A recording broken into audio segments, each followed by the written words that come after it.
Mardi 17 mars 1992, lundi 17 mars 2025, déjà 33 ans. Depuis que Papa Kisolokelo Charles Daniel, sa grandeur, nous a quittés. Qu'est-ce qui s'est passé?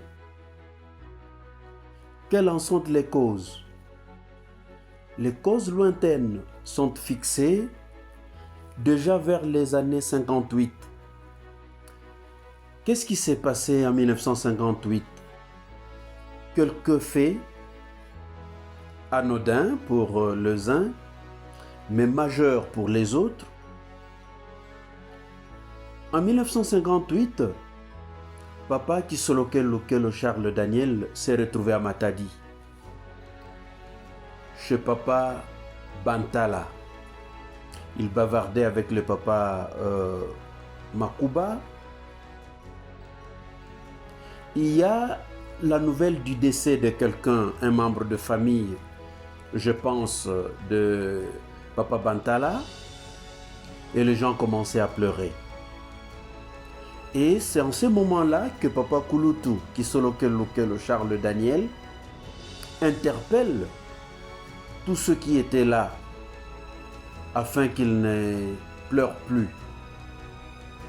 Et à ce sujet, il dit ceci, ce sont des phrases qui sont restées historiques. Il leur dit, vous voyez, la mort n'est rien, parce que tel que je suis là, je mourrai un certain 17 mars. Et dès que je quitte ce monde, j'irai en Kamba m'asseoir sur une chaise longue et à dater de ce jour, les nations du monde afflueront vers Kamba pour venir recevoir de lois, de commandements, de préceptes qui dirigeront le monde. Ça, ce sont des phrases prophétiques de Papa Kulutu en 1958. Ça, c'est un fait. Un autre fait, c'est le 29 juillet 1958, Lukulu.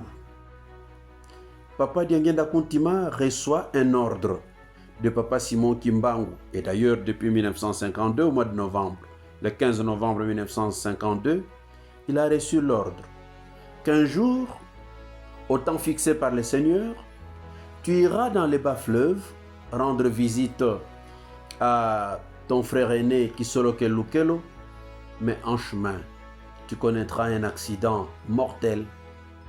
Et voilà, ça sera de cette manière que tu quitteras le monde. Papa Diangenda Kuntima a eu peur, mais au moment venu, Papa Diangenda Kuntima ne pouvait qu'obéir à son père. Et c'est ce 29 juillet 1958 qu'il a quitté Léopoldville, Kinshasa, pour se rendre dans les bas-fleuves, rendre visite effectivement à son frère aîné. À Kundamasangu, à Lukulu, il a connu l'accident qui est resté historique, mémorable. Et il a aussi passé l'arme à gauche à Lukulu. Cependant, il était ressuscité. Et après, bon, il a ressuscité ceux qui étaient avec lui.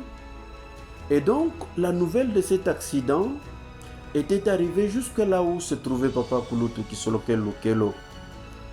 Et à partir de ce moment-là, Papa Kulutu a eu très mal et est devenu un cardiopathe. À partir de ce moment-là. Et voilà donc, c'est une maladie qui l'a accompagné toute la vie. Cependant, il y a une explication théologique de cette maladie. Nous le savons d'abord très bien que les grandes âmes ne sont pas supportées par le corps physique, ça c'est un. De deux, il y a aussi autre chose. Papa Kisoloke Lukelo était en train de porter le poids de tout un chacun, le poids de péché de tout un chacun.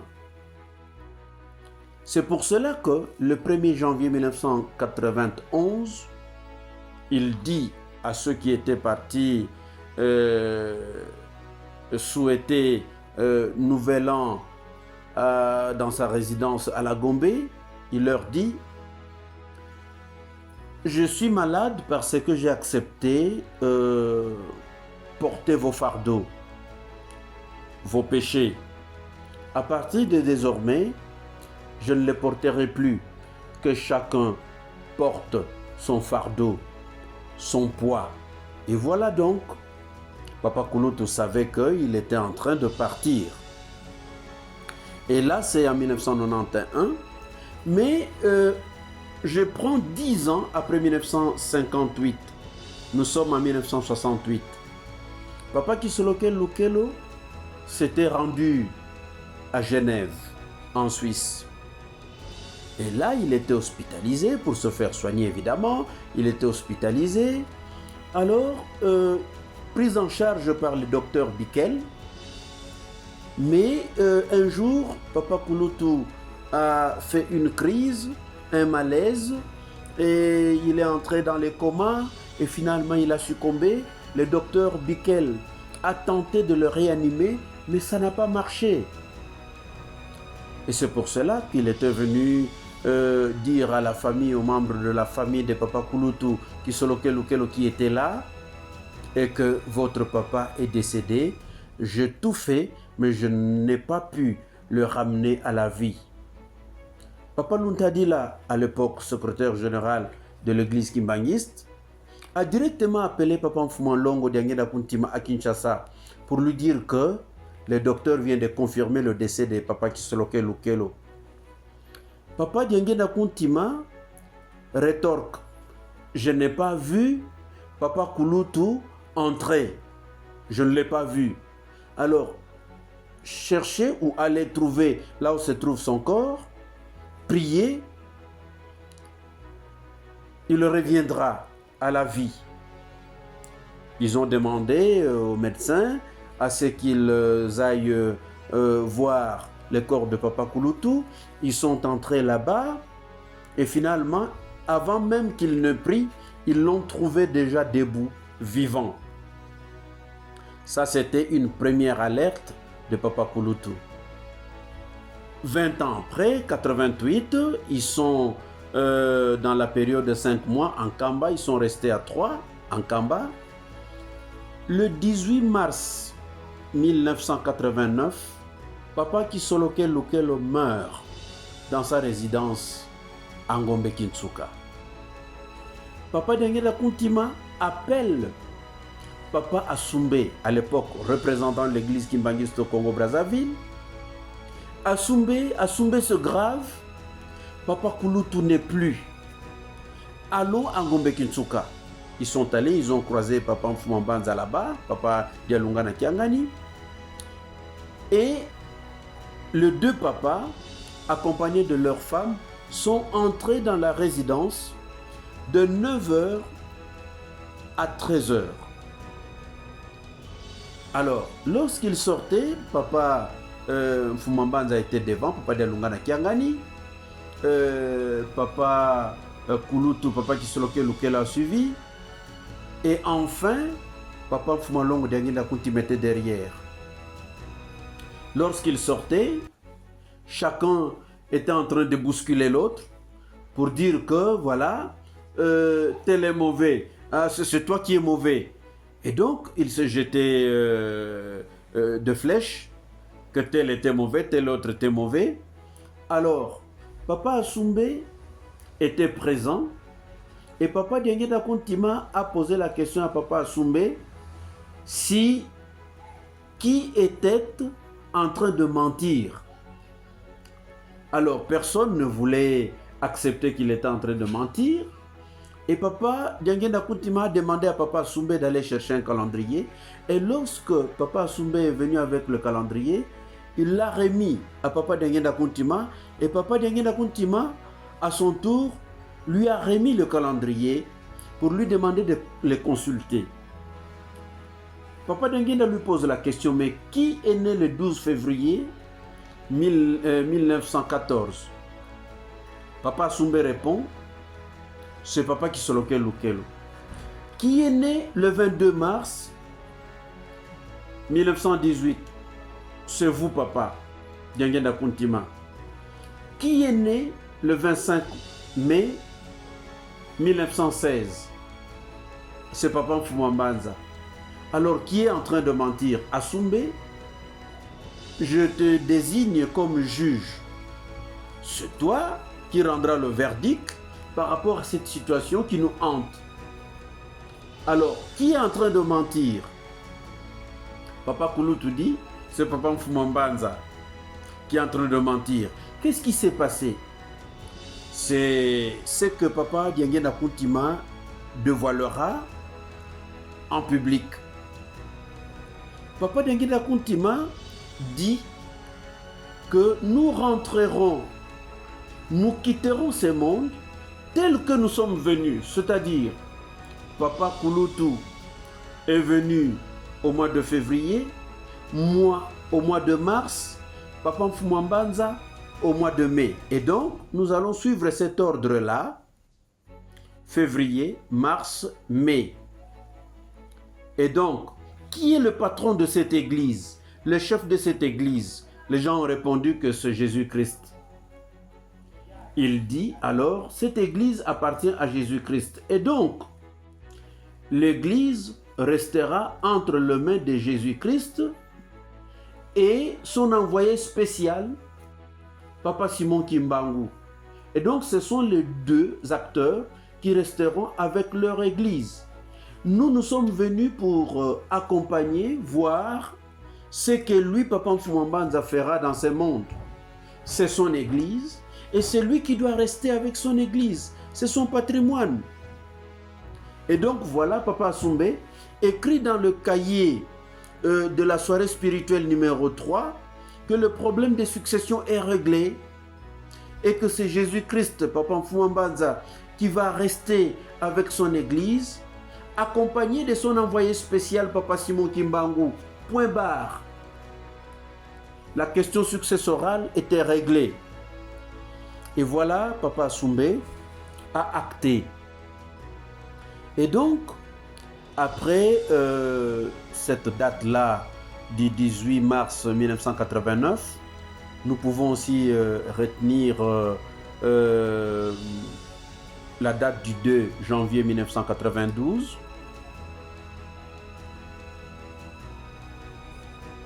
C'est un événement très marquant. Papa Dengenda Kuntima a reçu le dignitaire de l'église qui était venu souhaiter bonne année à Papa Dengenda Kuntima.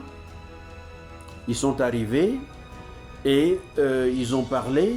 Papa Dengenda Kuntima a prononcé son discours qui est resté également mémorable. Qu'est-ce qu'il a dit? Il a tracé les choses et que nous sommes venus dans ce monde nous promener. Les moments approchent pour que nous commencions à quitter le monde. Un jour, Papa Kulutu partira. Un autre jour, je partirai. Et un autre jour, Papa Mfumambanza partira. Nous partirons parce que nous sommes venus nous promener.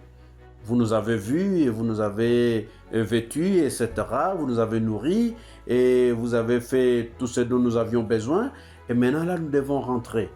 Et voilà donc, c'était un discours testamentaire de Papa Dengenda Kuntima à l'attention des membres dignitaires de l'Église qui étaient devant lui pour souhaiter bonne année. Alors, nous prenons aussi le mois de février 1992. Papa Dengenda Kuntima invite le journaliste Mankenda Voka. Il lui a dit beaucoup de choses, mais ce qui est relatif à cet événement du 17 mars 1992 et ce qui suit. Papa Mankenda, 2 événements surviendront dans notre famille dans un bref délai ou dans un avenir proche. Le premier sera vécu normalement, mais le second donnera lieu à de liesses. Les gens seront contents, ils boiront, ils mangeront par rapport à ces faits, cet événement qui arrivera dans notre famille. Et tout ça, ce sont des choses. Alors, pendant ce temps, Papa Kulutu Kisolokele Lukelo voulait déjà partir, quitter le monde. Papa Diangenda Kunti m'a dit à Papa Asumbe que Papa Asumbe, Papa Kulutu ne peut pas quitter ce monde. Nous nous sommes entendus qu'il entreprenne d'abord un voyage à Brazzaville, après Brazzaville, Pointe-Noire, et après Pointe-Noire, il peut se rendre en Europe. Mais il n'est pas encore parti au Congo-Brazzaville, à Pointe-Noire, mais il voudrait déjà nous quitter. On ne s'est pas entendu comme ça. Et donc voilà, nous devons partir le voir à la Gombe, dans sa résidence. Ils sont allés là-bas, ils l'ont vu, ils l'ont empêché de partir, de quitter son corps. Et finalement, Papa Diangenda Kuntima a demandé à Papa Asumbe d'organiser ce voyage pour Brazzaville, Pointe-Noire. Papa Kisolokele Lukelo a effectué ce voyage de Brazzaville, et c'est là que le magicien était venu lui remettre des amulettes, etc. Donc toute leur magie. Il a enterré tout ce qu'il a reçu à Pointe-Noire, à Brazzaville, etc. Les francs-maçons, les rosicruciens lui ont remis tout ce qu'ils avaient comme fétiche, magie, etc. Et donc, il est allé faire un grand travail là-bas. Et après des semaines, il est rentré à Kinshasa. Et après quelques jours, il s'est envolé pour la Belgique. Et là, il est allé se faire soigner. Mais avant de partir, il a fait un rêve. Ce rêve est le suivant. À côté de Papa Mfwamba de Lungana Kiangani, il narrait ce rêve en public. Qu'il était en Belgique, il effectuait un voyage pour Kinshasa, et dans l'avion, il a fait un malaise. Il a fait une crise. Nous l'avons dit qu'il était cardiopathe. Nous avons donné de raisons. Alors, dans l'avion, Maman Saloulou lui a donné de l'eau, etc., pour que la crise passe. Et lorsqu'il était arrivé à l'aéroport de Njili, il descendait les escaliers ou l'escalier de l'avion. Il a vu Papa Diangenda Kuntima dans son rêve et il était pressé d'aller l'embrasser. Et dès qu'il était arrivé là où était Papa Diangenda Kuntima, il commençait à s'embrasser et en ces moments-là, son âme, son esprit sont sortis de son corps et donc il était décédé. Tout le monde a commencé à pleurer dans son rêve et ils ont mis son corps dans une voiture. Ils sont sortis de l'aéroport de Njili. Ils se dirigeaient, je pense, vers le centre d'accueil. Et en route, il s'est réveillé. Ce n'était qu'un rêve. Mais il a dit en public, j'ai la vidéo. Et donc voilà, tous ces faits prémonitoires montraient déjà que Papa Kulutu Kisolokele Lukelo était sur la voie de nous quitter. Alors ça, ce sont des rêves. Qu'est-ce qui s'est passé aux approches du 17 mars 1992? Papa Diangenda Kuntima appelle Papa Asumbe, qu'il aimait beaucoup. Asumbe, je voudrais t'envoyer à Bruxelles pour que vous alliez déposer de l'argent à Papa Kouloutou afin qu'il se soigne. Ah non papa, il y a Maman Marianne et Papa Simon Kimbangu Kiangani qui m'ont remis leur argent. Il dit voilà. Est-ce que en te remettant de l'argent, Papa Simon Kimbangu Kiangani s'est entendu avec Papa Mfumambanza Dialungana Kiangani? Est-ce qu'ils se sont vus? Est-ce qu'ils se sont entendus? Papa, je ne sais pas. Rentre à Kinshasa, va chercher Papa Simon Kimbangu Kiangani pour lui poser cette question-là. Si en me remettant de l'argent, il s'est entendu avec son père, Papa Mfumambanza. Le pauvre rentre encore à Kinshasa pour aller chercher Papa Simon Kimbangu Kiangani. On lui dit qu'il était à Mbinza. Il est allé à Mbinza, il n'était pas là. On lui dit qu'il est parti à Monkoto. Il rentre au centre d'accueil. Il trouve Papa Mfumalongo. Mais toi, tu n'es pas encore parti. Il dit, mais papa, je ne pouvais pas partir. Papa Kouloutou ne m'a pas donné la permission d'aller le voir là-bas. Il me demande d'aller chercher Papa Simon Kimbangu Kiangani. Et là, à Mbinza, ils m'ont dit qu'il est à Monkoto. Papa Diangenda Kuntima lui dit, mon fils, depuis que je suis sorti de Monkoto, je ne rentrerai plus là-bas. Et je ne peux plus rentrer là-bas à Monkoto. Et donc tu te débrouilles, hein, tu cherches Papa Simon, si tu peux le trouver.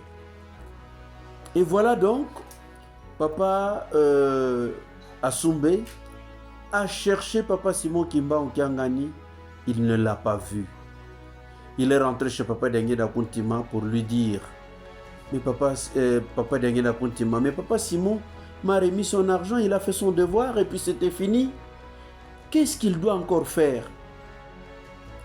Et finalement, Papa Diangenda lui dit, ah, ça je ne sais pas, il faut que tu cherches Papa Simon. Il l'a cherché, il ne l'a pas trouvé. Il est rentré chez Papa Diangenda Kuntima. Papa Diangenda Kuntima lui dit, mon fils, tu dors ici, le lendemain matin, tu peux rentrer à Brazzaville parce que tout est déjà consommé. Il est resté au centre d'accueil. Il a passé la nuit là-bas. Le lendemain, c'était le 17 mars 1992, ce mardi fatidique. Le matin, ils étaient en train de prendre du thé lorsque la Belgique a appelé pour annoncer la nouvelle et que à 7h30 du matin, Papa Kouloutou avait déjà passé l'arme à gauche. Et donc voilà, Papa Diangenda Kuntima s'est trouvé dans son bureau lorsque la nouvelle était tombée. C'est Papa Ditele qui va décrocher le téléphone. Alors, il est allé voir Papa Kouloutou, Papa Diangenda Kuntima, pardon. Papa Diangenda Kuntima avait cette position ici. C'est comme s'il attendait quelque chose qui devait tomber. Et après quelques secondes, le passeport de Papa Kisoloke Lukelo est tombé entre les mains de Papa Diangenda Kuntima.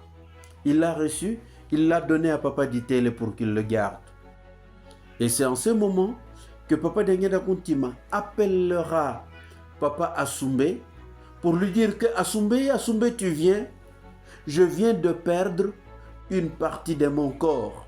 J'ai perdu une partie de mon corps, ce qui signifiait que Papa Kouloutou Kisoloke Lukelo était désormais compté parmi les morts. Il était décédé. Et donc voilà comment est-ce que la nouvelle était arrivée le mardi 17 mars 1992 à partir du funérarium. Et voilà, et donc il y a eu des hommages qui étaient rendus à Papa Kouloutou, Kisoloke Lukelo. L'ambassadeur Kimboulou était venu pour s'incliner devant la dépouille de Papa Kisoloke Lukelo. Et ce même jour, le 19 mars 1992, soir, le corps a quitté l'aéroport de Zaventem dans l'avion, c'est-à-dire ils ont pris l'avion DC-10 d'Air Zaïre que le président Mobutu a affrété pour ramener le corps jusqu'à Kinshasa. Et Papa Diangenda Kuntima, le vendredi 20 mars 1992 était déjà debout pour s'apprêter et aller à l'aéroport de Njili attendre le corps de son frère, tel que c'était relaté dans le rêve de Papa Kouloutou. Et donc, finalement, le corps est arrivé, il était dirigé au centre d'accueil, et là, le 21, le fidèle de Kinshasa et ceux de l'Europe ont rendu hommage à Papa Kisolokello Kello. Le 22 mars 1992, le corps a quitté Kinshasa tels qu'ils se sont entendus avec Papa Dangena Kuntima pour que ça entre en Kamba. Ici en Banzangou, c'était passé vers 15h. Ce dimanche 22 mars 1992, c'était arrivé à Kamba le soir, sous un grand vent et une grande pluie. Et voilà donc, le corps est resté là jusqu'au mardi 24 mars 1992, le jour de l'inhumation. Et donc voilà, il y a eu tant de discours, le discours du gouverneur du Bazaïr, le discours de Ngouz Akarlibond qui a représenté le gouvernement zaïrois, le discours du secrétaire général de l'église Kimangis à l'époque, Papa Luntadila, le discours des enfants, et il y a eu des honneurs militaires, le discours de Papa Fumanlongo, d'Yangena Kuntima, et après, bon, voilà la dernière prière. Les militaires ont rendu des honneurs à Papa Kisolokello Kello en tant que dignitaire, parce que c'était un député à l'époque et donc un sénateur à vie. Et voilà, c'était décrété une journée chômée sur toute l'étendue de la République à cause de ce deuil. Et donc, les militaires ont pris le corps, ils sont sortis, ils ont donné aux surveillants kimbanguistes jusque dans les mausolées, dans l'enceinte du mausolée de Papa Simon Kimbangu. C'est là que Papa Kisolokello Kello Charles Daniel sera inhumé sous la fanfare kimbanguiste avec la chanson Songolukie. Et donc voilà un peu en résumé ce qu'on pouvait raconter en rapport avec le décès et l'inhumation de Papa Kouloutou, Papa Kisolokello Kello Charles Daniel. Voilà.